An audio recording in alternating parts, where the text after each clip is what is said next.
Okay, so this is the lecture 5 in loss and grief. We're looking at bargaining. It's part of our Venn diagram in loss and grief. And again, we are taking certain subsections of the diagram, the Venn diagram, and discussing it with the hope of eventually putting it all included in a book which we will entitle The Essential Architecture of Loss and Grief, eponymously entitled The Essential Architecture of Loss and Grief.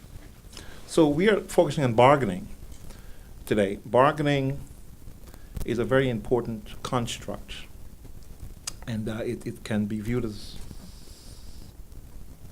bad, it can be viewed as good. I think it's helpful. Everybody bargains. It's universal, so I don't think it's that big a deal.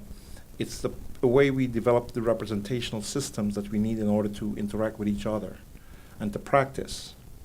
Now, before we began taping, we talked about this construct of discursive nominalism. Discursive nominalism, we have it posted on the Civil Group Vitae Bioglossary and defining what the term means. But we have example after example of that in the news media today, and a lot of times I see people are having very emotional reaction to something, let's say that Donald Trump would say.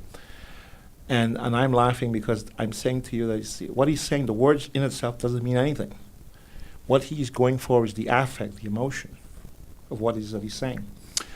So this points to the idea that loss and grief is managed by language and the acquisition of language, and more importantly, the establishment of intimate spaces with each other. And even though intimate spaces are very important, we also have to be very careful that not all conversation is intimate. And you have to learn how to shift sets going from a conversation which is transactional, agency, transactional, instrumental agency, which you're just trying to get things done. I want to sell you hamburgers. I want to do some very simple things to you. Now, as a professional, I realize that I have to be able to shift sets. I have to be able to start out in a very intimate conversation in order to create a therapeutic alliance with a client. And then at some point, I have to back up from that and go into an instrumental type of exchange where I'm getting information. I want real information, real time, so I can help that client. But sometimes you cannot get to that place unless you first of all engage them in some kind of intimate conversation. I mean, that's the problem that a lot of professionals have who are not well schooled. They go into a certain situation and they begin talking to someone, and it's a very linear, instrumental kind of a conversation, and then an hour later they realize they got nothing from the patient. Whereas I go into that same client's room, and my God, I am having them laugh within 5 minutes, and they give me the entire information I need to get my work done. Took me 6-7 minutes, and I know exactly what I need to do with that patient, because I've created an intimate space where they tell me, give me information I need to help them. A lot of human beings start out that way. They don't understand the importance of intimacy, and intimacy is language-based. The last time we had a lecture, we talked about the example of the guy at the Burger King and the difference between instrumental language and intimate language. So the theory of the case here is that God has love, human beings have intimacy. And the last time we had a lecture, we talked about intimacy as appearing in 5 acts: storge, eros, philia, xenia, and agape. So these all help us to develop representational systems which points to levels of our conscious development. Again, intimacy is the goal, okay? So again, this slide simply reiterates that point that acquiring knowledge and information gives us a chance to act. But the one point I would make here is that human beings tend to act based on their emotional states. We act because of emotional reasons. Even if we do something that we don't want to do, it's because we fear punishment. But it's emotionally based. But then at the same time, I always get a kick out of this because, I go into the cafeteria and I'm being served lunch by one of the workers there, and she finds the smallest piece of chicken to give to me. You know, and then I said thank you, and I walk on and I look around, and then the guy that she really cares for, like, she gives big chicken, says, "You want more of this?" Or she piling on all sorts of stuff on his plate. I said, you know, that's how I understand it. We know how she feels about this guy versus how she feels about me, and I look at that and I laugh and I say, oh, okay. It's a representational system. People act based on how they feel about different things. And even when they're doing something in a positive way for you, so-called positive way, they're doing it because they fear you doing something to them, or fear that you're going to be too loud or too obnoxious, or that you're going to bring some kind of harm to them. In my job recently, you know, there was a lot of concern about me being terribly aggressive, you know, towards my staff, and I thought it was hilarious, but they were very upset with me for a lot of reasons, and I had to tell my boss, you know, I've had this reaction again and again and again as a black man in America, and he says, "How you're a black man? You're a doctor." I says, "So? You're still a brother." Thank you, but so I was on Southwest Airline, and I followed all the rules. And because I sat in a chair next to a patient who had a collateral flying, a collateral you can fly with one person to help you along the way, they were upset because I took the seat that they were saving for a daughter that was running late. But I said, your daughter's on here. The daughter never came on the plane. They were just objecting to a black guy sitting next to them. And because the father had some kind of disability, they figured that they could use that to get the best seat and then another place for privacy. Mm-hmm. And I says, no, I follow the rules. If they wanted to fly with 3 people, they could have come on board the planes first, and they could have gotten a seat, and I would have gone to the second place. But if I go onto an airplane and the seat is open and I have very long legs, I'm going to sit in the seat that's available to me. I'm following the rules. But they didn't like my attitude, so they called the airline manager, and she said, you know, let's talk, sir. I said, okay. And so I got off there, and one of the stewards tell me, I know this guy. He's a troublemaker. I said, you know me from where? I said, no, you're a troublemaker. And I said, you do not know me. I says, first of all, you do not know me. I said, this is the reason that black men get killed along this country, because people say, well, I'm scared of him because he's a big black guy. It's prosecutorial anxiety, and you figure you can get away with it. Nice white fellow showed up for work, and he gets upset because some black guy left his office, and the guy runs because he's got tickets and his car is going to be impounded. And the guy says, hey, this is a free one. I'm going to shoot this nigger because he's running, and I'm going to get away with it. And he runs after him, and he puts something next to him because he's going to frame him. Problem is the videos showing that he killed a man. Damn videos.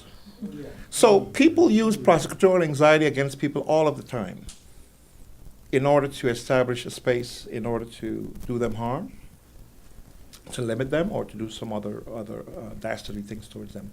So bargaining is a very important thing. Bargaining is something we see all of the time. And a lot of times bargaining could be benign, but bargaining could also be very malignant.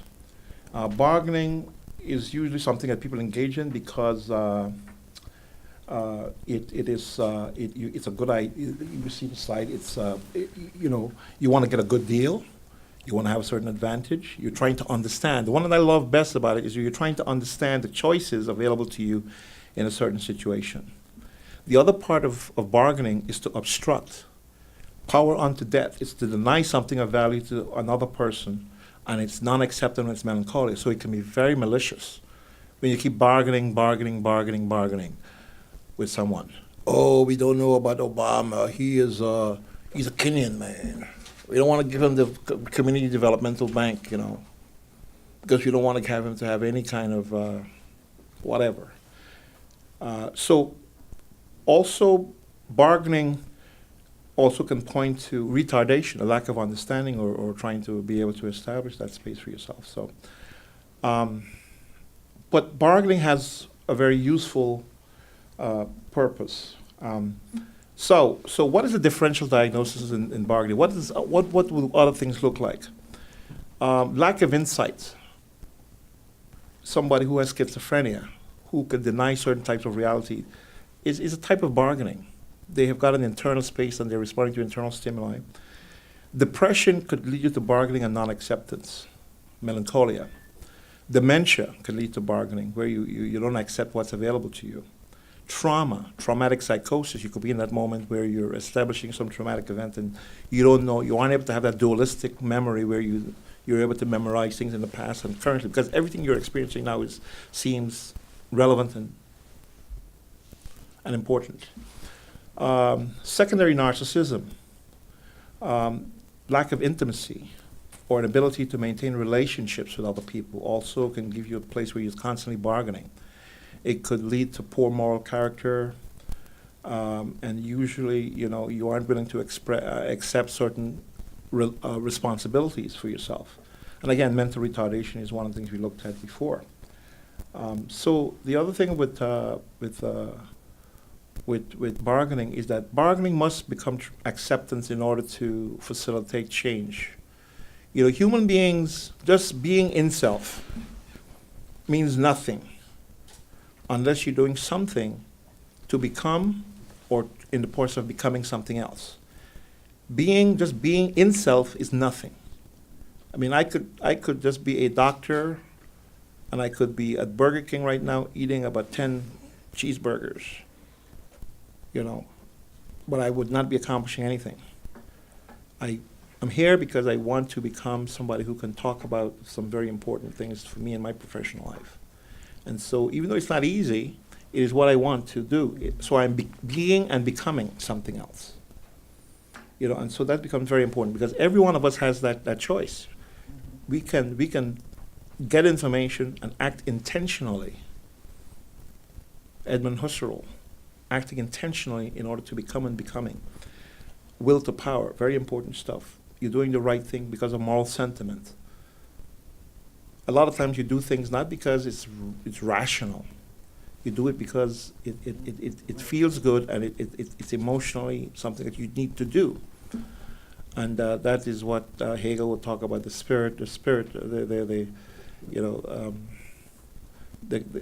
cunning of spirit, of self-interest. Usually we start out thinking that we're doing things for our own self-interest, but ultimately we do things to help each other because there's a moral sentiment where we act in order to help each other out. So one of the important things about this slide that I have in front of you, it has to do with the evolving consciousness as a representational system. Basically, as you start out life as a child, you start out with mastery. You're trying to acquire skills. And the language that you're engaging in is called ethic speech. It's language that is unprocessed. It has no real meaning. It's what we termed before discursive nominalism. And basically you're acquiring skills. And so thought becomes internalized speech. You ever see a kid sit around talking all day long? That's kind of ethic speech. It's kind of unprocessed speech. Power unto death is another level of conscious development where you want to control stuff. And basically what happens is that prosecutorial anxiety, you're bringing prosecutorial anxiety to other people, they're bringing it to you, is what is important in that situation, power unto death. The problem is that power unto death is that you become scared after a while because you realize that, I need to get into a relationship with somebody so I can deal with all my anxiety and fear about being destroyed. And so prosecutorial anxiety naturally should go to a place of the master-slave level of consciousness where you have to learn certain skills, certain representational systems in order to maintain a relationship with a father, master, slave. What? Because I own, as the master, I own the prosecutorial anxiety. You can bring drama to me too. And that's what I deal with a lot in my private practice what I do for my other work, which is that a lot of times kids get into this kind of nihilistic struggle with their so-called master, and they're actually trying to bring death to the master. And the parent aren't able to establish those intimate spaces where the kid gives up their heteronymous strivings in order to maintain a relationship. So the only way you get into a capacity to give up your heteronymous strivings is to get into a relationship with someone and be okay with it. So Anthony is okay with being my little bitch. Bastard. It's a bastard slave. Just joking, man. Master slave. You can't say. I'm just joking. You know, it's okay. The master-slave relationship, it's okay. You know, I was my mom's little bitch. Well, I'm glad you're growing balls, Dad. I think I gotta give you props on. But I washed the dishes, and there was value there. I remember when I was a kid growing up in Canada, I would go home and I would wash the bathrooms, clean the kitchen, vacuum the house, and it was self-serving. Because my father would show up, rest a little bit, man, he would get into the kitchen, he would cook some real food, good food. And so that was my contribution to that family unit. I had to obey his rules, and I was okay with it, man, because at the end of the day, I got a great meal. I got money from my master, my father. He made sure that I have a nice place to live. I had an entire basement that I could create stuff and just enjoy myself. I had a library downstairs full of books. My mom gave me stuff I can draw with. But I had to be their little bitch. And I was okay with it. Because they created that intimate space that I could explore stuff and enjoy myself. So part of discursive nominalism is being able to come up with language which takes you to various parts of your brain and lights it up. I liken it to trying to figure out the house that you're going to become. The house that you're going to become. Language gets you to certain rooms that you can explore. It's called discursive nominalism. So, sex, bedroom. Oh man, I can see the angles on that bed. It's gonna be fun. Then you go to the kitchen, food. Then you go to a different room. And you're exploring various and then as you live your life and you acquire certain skills, certain representational systems, the spaces that you've explored begin to develop meaning. So you go from etic speech to eidostic speech, which is you give cultural meaning to the spaces that you occupy. So basically, if you didn't engage in this kind of bargaining where you're going all over the place and making up statements, is that we never get a chance to explore those spaces that you go back to later on and you define for yourself by practicing and develop and understand what it's about. So let's go through the continued progression of our conscious development. So basically you get into a master-slave relationship because you want to manage your own prosecutorial anxiety by assuming depressive anxiety. I'll be his little bitch because I'm protected. He's going to take care of me. Eventually, you go to a place of stoicism where you accept the fact that you have to play certain roles. And that's the next level of conscious development. And in my office practice recently, I saw a little kid that demonstrated it beautifully. Beautifully. He was living with a mom that was just out of control. And he was a little wise-ass kid, you know, and I just enjoyed him to death. Because, you know, he says, Doctor, I've had conversations with him, right? And we have our own conversation. We have our own intimate space with each other. We talk to each other, right? I said, how you doing, man? How was your room? You getting? I have my room, Doc. I'm trying to control as much as I can, but you know, it's not easy. Because they're always in my room. But what can I do? Stoicism, acceptance. Acceptance. Now, he could have gone back to a place of nihilism where he's objecting to the mother and trying to bring death to her. And let me tell you something. When somebody's nihilistic, they can bring death to you, man. You know, at that level, when you get into that power struggle, you can bring drama to people, but they can bring drama to you. And what, as a Stoic, when you're at that level of Stoic understanding, you give it up. Because you begin to control other people's prosecutorial anxiety, your depressive anxiety, and you work through it, right? And so we go down to different levels of conscious development. One is skepticism, unhappy consciousness, and then, of course, consciousness, which is losing rationality. But one of the funny things, I think is why I love Hegel, because even when you get to the highest level of conscious development and you understand the rationality of what you're doing it, you're still doing it because of affective and emotional reasons. You're doing it because you know it's the right thing to do. So you close the circle, and you're still dealing with it because you know it's the right thing to do. You do it, and it gives you the power to do it. And my experience with dealing with a whole bunch of philosophers is that they get to the same place, and it's a wonderful place to get to. A moving metaphor again is the house becoming a home, the home having different spaces, an aesthetic space, moral space, and ethical space. We talk about language and language consolidation. We talk about ethic speech, which is unprocessed raw speech. Is an example of this is discursive nominalism. Eidostic speech, which is organization of those spaces based on your cultural understanding of what is norm.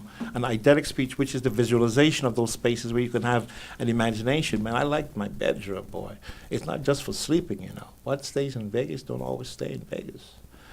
You know, and then you go on and on and on. So you get to have that emotional kind of intimate space, and you get that. So it's important to keep in mind again that intimacy is transactional. Love is not transactional. God loves us. It wasn't transactional. It was God just loves us. Human beings, it's transactional. Once the intimacy goes, so goes the love or the pretense of love. It just goes, man. So intimacy is transactional, and a lot of times where people run into have problems with is that they don't have the language in order to maintain those intimate spaces. You know, people think that in maintaining an intimate space with not a human being is easy. It's not. It's being able to be patient, to be able to have small talk. A lot of people can't do that. They don't have the memory, they don't have the emotional, affective states in order to maintain that. So they may be engaging in a lot of intimate behaviors with other people, but it's nothing intimate because it doesn't have that language supporting it. You know, and again, intimacy is about language. You know, you can be doing all sorts of sexual acrobatics, but if you don't give a sense that, you know, you can sit back and laugh with somebody and have a little bit of milk and chocolate cake and laugh with them, you know, and you can show them your scars or you can show them your vulnerabilities and they can accept it and not use it against you. That is intimacy. So a lot of times we talk also at the end of the day of bargaining where people don't go to a place of acceptance. As a parent, they go to a place of melancholia. Now, melancholia is when people have lost, they engage in either mourning, which is accepting those things that are available within your perch in order to get yourself better. Whereas with melancholia, you utilize those things that are available to you because you're more interested in the trauma you can inflict on somebody. It's in self, but not for self. You know, you don't get better. As a matter of fact, you enjoy not getting better. You're constantly sick. You can't work. You can't do this. You can't do that. Unambitious. It can happen. But melancholia creates a sense of separation. There's a lot of sadness. There's lots of devaluation. You know, bargaining is a politically correct term for this. Non-acceptance. You don't accept your role. You don't accept the people in your life. You don't accept what they want from you. And it leads to a lot of separation with anger, depression, and more sadness. Again, the solution is to turn your sadness into loss, accept what it is that you have to do, go through a period of mourning, which leads to recovery. Recovery is mediated by better understanding that goes to action. Action is not being in self, but is about becoming or being something. And that facilitates that intimate space that you need in order to take care of that situation.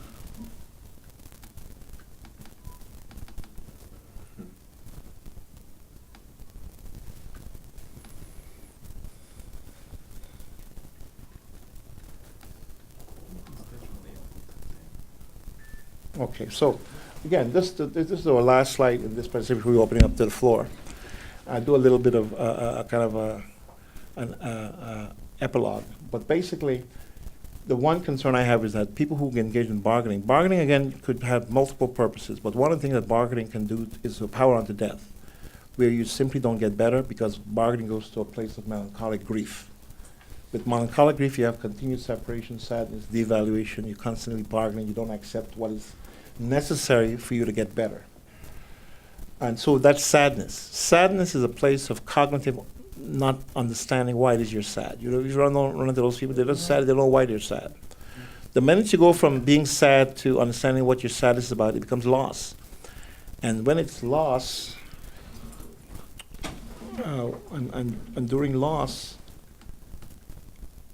is it because of the system that I'm using? No, it was working last time just fine. It's like keeps on losing connection to the device. It shows up and then disconnects. So the important thing is to understand that mourning is developmentally normal because you're able to utilize the things that are available to you, whereas melancholia is not. And melancholia, you have to turn sadness into loss and then develop the understanding of what it is that you would need in order to convert that to something that is usable. Okay, so that's bargaining. Our next lecture is going to look at anger management communications solutions. Again, language becomes very, very important in this process. So the next lecture, lecture 5, is anger management communication solutions in 3D. And we're looking at mindfulness and communication and the communication cycle. Again, the importance of language in this process. You know, that would be on boy, I thought I had it, but it would be the second. We're going back to our second Wednesday. I think that's the 15th or the 13th, 15th, 13th, 13th, 15th. So 13. 13th, yeah. All right, so in ending, bargaining, we talked about bargaining, and everybody engages in bargaining. But bargaining should run a very short course. And you want to turn bargaining into acceptance as quickly as you possibly can. Because if you don't do it, it's melancholic grief. And melancholia can lead you to a place of separation and lots of unhappiness. Part of this process is using language to get you to certain places in your brain to explore your room. Again, the moving metaphor for me is the mansion. And being able to explore that house. Discursive nominalism, that's the randomness of naming things, is part of this process. It gets you to parts of your brain, and you say, hey, this is nice, this is interesting, and you keep it in mind, and you come back, and you keep going back to this place, and then you begin to see the connection between this room, that room, this room, that room, and you get a sense of your entire home and what is available to you. And then you go back, and you're using etic speech, which is just raw, unprocessed, discursive speech. And then you get to a place of eidotic speech where you go back and you begin to add cultural meaning to it. Wow, this is a bedroom. I can do a couple things in this bedroom. You know, this is a kitchen. Oh man, this would be a wonderful kitchen with a big table. I can entertain family in this room. Wow, this is my den. You know, this is the room that I have for my little child. You know, and so basically you begin to explore those rooms in your home and you begin to think about the cultural significance of having that room with the idea of trying to create that out of that house a home where you have moral spaces, aesthetic spaces, and ethical spaces. Because that house has to be, that home eventually has to be a place where you can go and bring people into and create a moral environment so everybody can thrive. You know, and so you have to, at some point, walk away from this bargaining to a place of actually acceptance and coming up with solutions to your problems. And that process is mourning. Melancholia is just constant grief and leads to a lot of sadness, anger, and a lot of other kind of problems. Anyway, that's my story, and I wanted to. This is a very big part for me because it helps me to look at what's happening in the news and to realize that that America is a wonderful country, man. I mean, the chief birther is now the Republican nomination for I mean, you can't. If I was to write this as a fiction, nobody would believe it. Nobody would believe it. But it's wonderful stuff. But this guy engaged in this kind of discursive nominalism. And they think that when he says he has some kind of, that's the other part of it that's interesting. Because this is fact. He presents something that's factless. There's nothing factual. And he doesn't have to come up with facts and figures. He just has to make a statement, make America great again. I love that, in China there's a wonderful new toilet that they have, It's called the Trump toilet, and it's called Make Pooping Great Again. The Chinese, I'm impressed by those people, man. I know they have a sense of humor. Anyway, I'm opening up the floor. Again, the topic is bargaining and loss and grief, and the importance of acceptance in actually to act intentionally in order to overcome your limitations. The importance of language in this process becomes very important. And you have to sometimes listen to what people say with a John Desai, because a lot of times you're having a conversation with another person and you think that you're having a real meaningful conversation. It's meaningless. I had this experience in San Francisco when I was there on a weekend. And me and this guy began talking of Anthony Davis. Now, this was a guy who was in his like mid-20s, 30s, and he was talking about Anthony Davis, and I was talking about Anthony Davis. And then he said, you know, Anthony Davis, man, he's a great guy. You know, he's about 7 foot. My Anthony Davis wasn't 7 foot. He was a running back for USC, and he was a Heisman Trophy winner. This Anthony Davis is a center or power forward for the New Orleans Pelicans or one other team. But we sat there for 5 minutes having a conversation about Anthony Davis. Yeah, and we were just into it, man, culturally. That was a great guy. Yeah. And it was all discursive nominalism. We naming stuff and it meant nothing because we were talking about two different people. Yeah, but that we as human beings, we engage in that all of the time with each other. You know, and sometimes when we engage in that, sometimes we can't get to a place of acceptance because we don't know exactly what we're talking about. And that becomes problematic. So, Question, Dr. King. Can acceptance also be a form of surrender? If one is bargaining, but in that bargaining they don't see any solution, then they negatively go to acceptance, which is then surrender. Would that be true? well, surrender has such a pejorative connotation. You know, I'm a Stoic, and Stoics, we surrender a lot. You know, for example, I get out of people way all of the time, you know, because it doesn't make sense for me to engage you, especially if I know that when you're talking to me, you're engaging in discursive nominalism. I don't know what the hell you're talking about. And so being a Stoic, you know, there are lots of mofos out there that don't know what they're happening. I don't know what their emotional state is. And being a Stoic, it simply says be respectful to other people and get out of their way. So that might occur. That might appear to be surrendering, but it's not surrendering, because usually what happens is that if you're running into a bully, and this is the big part of being a Stoic and being someone who is kind of sophisticated and you're understanding what's happening to you, is that sometimes you run into somebody who begins to think that you're surrendering is a form of weakness.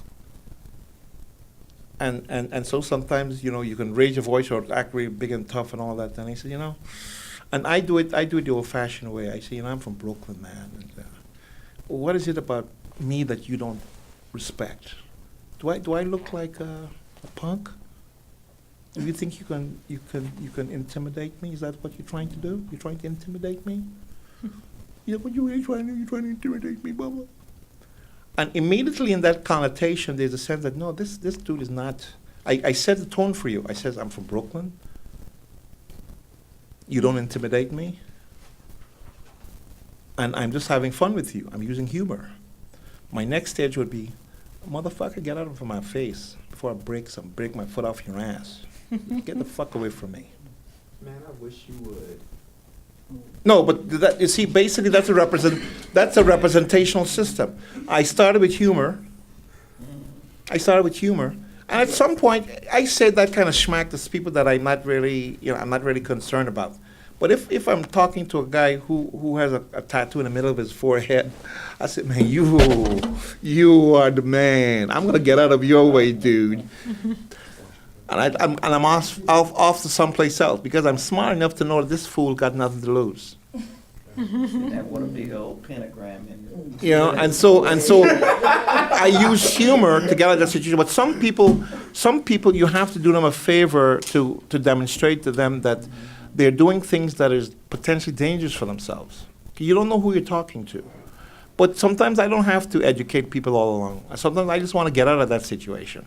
Because it makes no sense for me to have a conversation with you, because most people in that situation, they're talking about stuff that I don't know what they're talking about. They may be seeing me as whatever, a mud people or some subhuman something. And I don't know exactly what they're thinking of me as. You know, and so I get out of their way. You know, it's like being called Mr. King. You know, even though I'm a Dr. King, I don't really correct people with that anymore. But the truth of the matter, if you call me Mr. King, I don't take you very seriously. I don't spend a lot of time with you either. If you call me Mr. King, I'm not going to give you the value or the benefit of my education. I'm just going to do it very linear, up and down. You take care of yourself. You good. Now, if I'm talking with a parent, and I say, you know, you need to call me Dr. King because I really want to be your doctor. You know, I really, really want to be your doctor because I think I have some information that might be helpful. I think this is what's happening with your son. But if the person is somebody that, you know, I say, you know something, it might be it's good to get a second opinion. We'll get you involved with a real doctor. With a beard, you know. Dr. Dre. Well, not that doctor. Well, I think I love you, man. What's the difference between me and you, Dad? Okay. You gotta turn on the thing if you're gonna talk. You gotta, My bad. you know, you can't talk over, you know, if you don't turn on the microphone, right? Anyway, so what do you think? What do I think? Wow. Do you engage in a lot of bargaining? Yes. What things do you bargain about? Confrontation. Confrontation, you know, kind of like just allowing people to think whatever about me, let it bother me, let them buffalo over me, just to avoid confrontation. So sometimes I don't want to go there with people. So. And the reason you do that is because? Probably history shows that they think I'm weaker than they are. So it's kind of, can't really pinpoint what it is. Just don't like confrontation. Well, you know, there's no right or wrong answer because we all have representational systems based on our experiences. And so sometimes I surrender to some people. I'm very kind to some people. Some people require you to just be totally kind and accepting and just loving to them, even though they're really messing up. Mm-hmm. You know, and so sometimes you have to get out of your own way sometimes and not take yourself too seriously. I don't take myself seriously at all, you know, because being a Stoic is very important not to take yourself too seriously. And it's just a level of conscious development, you know, and we all have different representational systems. Now, master-slave relationship, I don't do very well anymore because, you know, I'm at that Stoic level, which is best for me because I know what I have. You know, the funny part about me is that I have no problems in laying on the ground and eating peanut butter. I'm happy as a clown. I don't need steak and all that fancy stuff. It doesn't make me a bit of difference. Dad, do you think that? I'm sorry. Do you think that could be because you have access to it all the times? That's one of the reasons why you don't have any problems eating peanut butter. Well, let's look at this, ma'am. Let me look at this. That makes sense. I believe that peanuts is a very healthy food. It is. Now, you can go and I can have steak, but steak is not as healthy as a couple ounces of peanuts. And if you know what I eat during the day, I eat peanuts and I drink barley water. Mhm. Has lots of minerals. And you may say, my gosh, what is he doing? He could be here and have a steak. I say, you have a steak. I'm going to take my peanuts and my barley water. And then on the Stay weekends, I go have at Ruth Chris, I go have some lobster stuff. But I do it once a week or once a month. That's because I'm a Stoic. You don't have to eat like that all the time. It's boring. Isn't that like the Epicureans? I thought that's the Epicureans. We've talked about this. This is kind of stuff. This is a chat we have had for years. But being an Epicurean versus a Stoic, using Greek philosophy to live a better life, a more transcendent life. Yeah. Okay. From previous lectures, I remember you were talking about separation from God and how it causes loss and grief. And now we're here at bargaining versus acceptance. And you threw something into it, discursive nominalism. And I was thinking that I'm not very good at that. I'm not good at small talk, nonsense talk. And I really don't have too much time for people who really are not that significant and who really engage in a lot of nonsense talk. Don. Yes. Can I tell you something? You engage in nonsense talk with people you love and care for. Yes. People that you don't necessarily have an intimate relationship with. You don't necessarily, you want to do a workaday kind of conversation with them. And that's nothing wrong with that. But you have the capacity to engage people in intimate conversation. I engaged, when I was younger, as an internist, I didn't use a lot of intimate conversation. It's cough, you're having pain here, that is very linear. But as a psychiatrist, I realized that I can't deal with people like that. A lot of times you go up and you approach a patient, a lot of times they're in significant grief. And sometimes the first thing you have to tell a patient, man, is I'm sorry. This shouldn't have happened to you, it shouldn't happen to anybody. Now, is there anything I can get you? I'm Dr. King, and I'm here to interview you and try to figure out if I can help you in some ways. But I tell you, I'm sorry, but what happened to you? That's an intimate space. I'm going to get you. It's not like I've had all the doctors come into the room, and one of the things I have to my father is that he was at Kaiser, and he had maybe a week to live. Now, my father was a very bright guy, read two newspapers a week. He knew all the Supreme Court justices, he knew all the scores, and he was a bright guy. But he was an 83-year-old black man, and he was having some problems with his circulation. And this one doctor came into his room and didn't speak with him, just began chopping on him. Just began chopping on him. Then did go and said and then medicate him, and I went in there and I cried.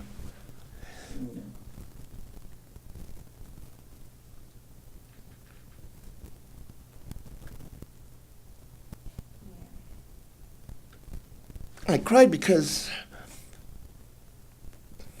my father said, well, I'm not one of his kind. If he'd asked me, I could have given him information, but I never talked to him. I said, don't let this son of a bitch ever touch you again. Dad, do not let this son of a bitch touch you again. But you know something I realized at the time is that you want to protect your relatives, but you can't because there are a lot of motherfuckers in this world that do a lot of damage to people because they don't care about them.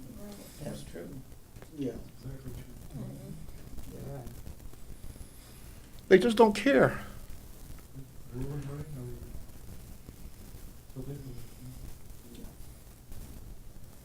They're up here, you're down there. But the sad thing about that is that as a physician, if you're going to create a space with another patient, you go and you say, hey, sir, what's your name? How long have you been here? Are you having pain? What is wrong with that? Nothing. He didn't care anything about him as a human being. Because, there's a lot of people that. Just another chart, another number. Mhm. And another black man. I trust and believe. I doubt if he was a black man. No, he wasn't, Pat. Come on. You know what I mean. I didn't mention his ethnicity because the truth of the matter is that people who look like you can treat you the same way. Yeah. You They can, can but, devalue you. They can devalue you too. But it. But so if the race is not the important element there, because there are certain people who are who might have been white or Chinese or that could have gone in that situation. My father's doctor that took care of him for 20 years was Chinese, and they loved each other. Daughter-in-law. Yeah, and so he was my colleague when we did training. So he knew my father as my father. And I didn't specifically mention ethnic group because I don't think it's relevant. It's just that some people are just not evolved. It shouldn't be relevant, but unfortunately, it is. It's relevant to Donald Trump. Well, what Donald Trump has done is just really expose how people really feel. There's a lot of people that pretend to be one way, but they really are prejudiced. Right. Okay, he's not just masking it. expressing what they think. They are politically correct when they speak.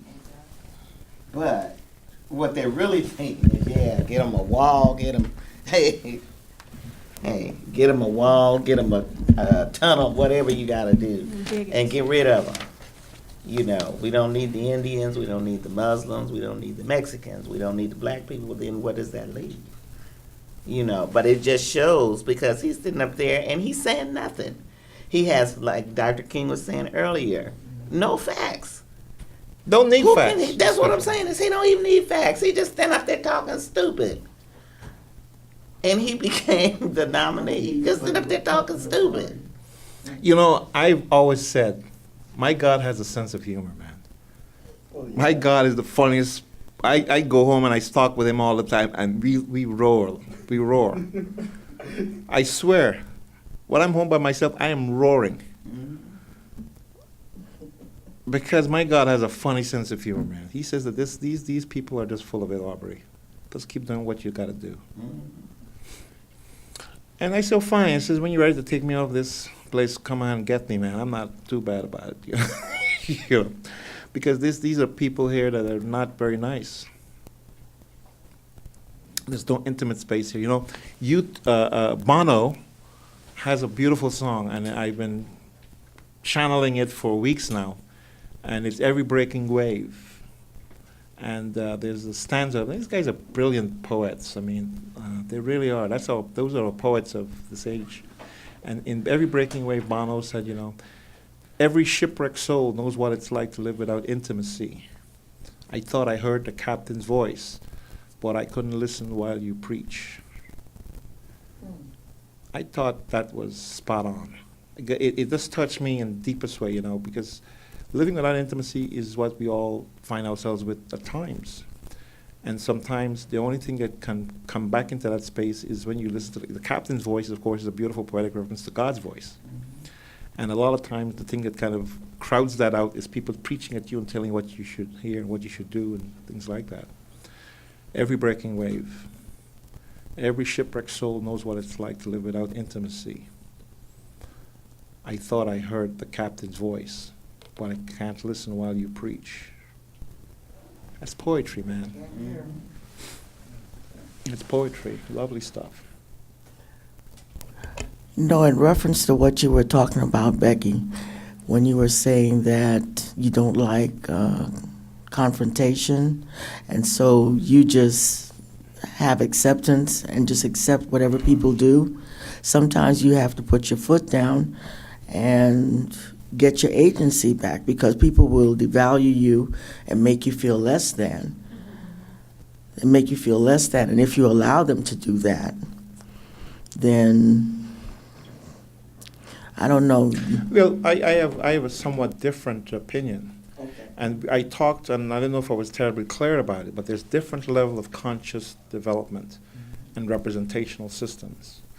And getting into the master-slave relationship is acceptable if the master, you know, basically the reason that Adam and Eve kind of violated God's edicts is because, you know, they said, I'm not going to be God's little bitch. You know, and they said God is dead. And so that's because they wanted to have their power and their say, whatever it is. And so part of the deal is you have to accept, and basically you have to manage, as a human being, you have to learn how to manage other people's anxiety. So when you said she's accepting, when you have stoicism, when you're a stoic, you're not only managing your own anxiety, but you're managing the anxiety of other people in your life. And so you can walk around and say, well, I'm going to not accept this, I'm just going to live under the bridge someplace.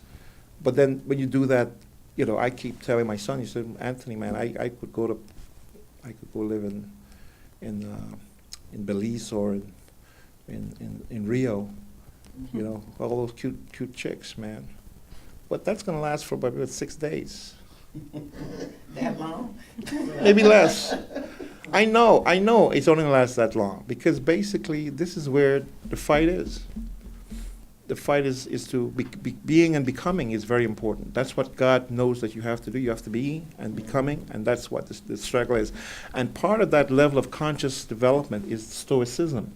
Stoicism is acceptance, simply managing your own anxiety and the anxiety of the people in your life that needs you. It's easy to walk away from people. You know, like sometimes people come to me and they're bringing death to me, man. And I have to smile then and say, really? Really? I love you. And I walk away. Because I know that if I don't do that, I am not their bitch. I'm not their slave. But as a Stoic, in that level of conscious development, I realize that I have to manage their prosecutorial anxiety and my depressive anxiety. My depressive anxiety is being in a relationship with them when they're unkind, when they're stupid, when they're vicious. But I have to. And so my accepting that role, I'm managing their anxiety. Because if I were to move away, they would collapse like a brick stone wall. That is my daughter, Hannah. She is pregnant and she's so angry and she is so mean and she's just bringing death to me and causing me so much. And I have stayed calm. I have not said what I want to say, which is get out. You're a Stoic and you didn't even know it. And I didn't even know it because you described it perfectly. You described it perfectly, managing her anxiety and my own. And nobody else could do it. And nobody else could. Nobody else could do it. Nobody else could do it. And I can't turn away. I can't walk away because they need you at this time. Mm-hmm. It's important to know to choose what battles you want to fight. Yes. And I chose not to fight that battle. Yeah.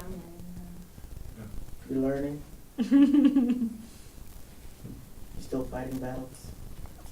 Yes. Well, that's okay because everybody bargains. Everybody bargains, you know, and that's part of the discursive process. Because when you have this kind of discursive nominalism, you go to spaces in your head. You say, what would it be like to not be around here? Then you realize, well, if I'm not around here, then things can really fall apart. And so you walk it back.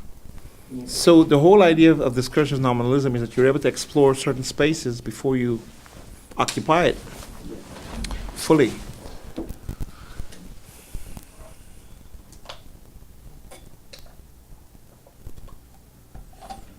So I think that's a wrap.